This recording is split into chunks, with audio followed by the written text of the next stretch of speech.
rapper turned Kathmandu mayor Balendra Shah has joined the Rashtriya Swatantra Party, led by a former TV host turned politician Rabi Lamichhane.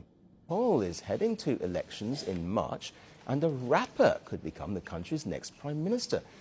आपको बता दें कि अब नेपाल की सियासत में बड़ा भूचाल आने वाला है, क्योंकि काठमांडू के मेयर और रैपर रहे बालेंद्र शाह काफी लोकप्रिय माने जाते हैं और जनजी आंदोलन के दरमियान भी एक मांग उठी थी कि बालेंद्र शाह को प्रधानमंत्री बनाया जाए।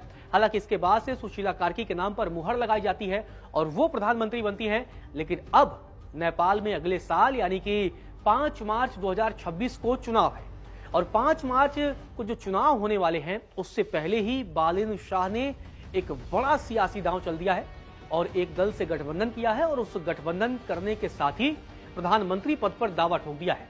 काठमांडू के मेयर और रैपर से नेता बने बालेंद्र शाह बालेन अब राष्ट्रीय स्वतंत्र पार्टी के साथ आ गए हैं।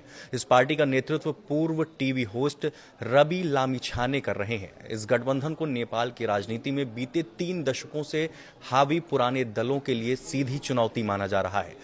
बालेन शाह, जन्म 1990, इंजीनियरिंग की बैचलर्स डिग्री काठमांडू से तो मास्टर्स डिग्री भारत के कर्नाटक से हासिल की। रैपिंग के शौक को करियर बनाया।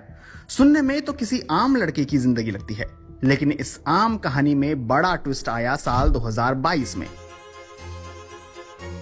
और ये लड़का बिना किसी पार्टी के काठमांडू का मेयर बन गया। मेयर बनने के बाद बालेन ने सबसे पहले ब्यूरोक्रेसी को शेक किया। कूड़े की रोज ट्रैकिंग, इलीगल कंस्ट्रक्शन के खिलाफ एक्शन और यूथ लेड गवर्नेंस का मॉडल अखबारों की सुर्खियां बनने लगे। टाइम मैगजीन की 2023 नेक्स्ट 100 लिस्ट में भी उनको जगह मिली। भारत के अखबारों में भी उनका नाम चला जब 2023 में बालेन ने अपने दफ्तर में एक ग्रेटर नेपाल मैप लगाया, जिसमें उत्तराखंड, सिक्किम और बंगाल के कुछ हिस्सों को नेपाल का बताया गया। भारत में इसका काफी विरोध भी हुआ। फिर विरोध नेपाल में भी हुआ भारत की फिल्म आदि पुरुष पर। इस फिल्म में सीता को भारत की बेटी कहने पर बालेन ने हिंदी फिल्मों पर बैन लगाने की बात कही। उन्होंने कहा कि नेपाल की संप्रभुता के लिए मैं किसी कोर्ट का आदेश नहीं मानता।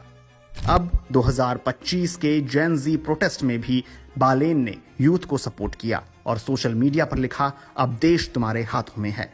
पर इस जेन जी प्रोटेस्ट में उनका नाम एक बार फिर चर्चा में है कि क्या अब नेपाल क्राइसिस के बीच उन्हें कोई बड़ी भूमिका मिल सकती है।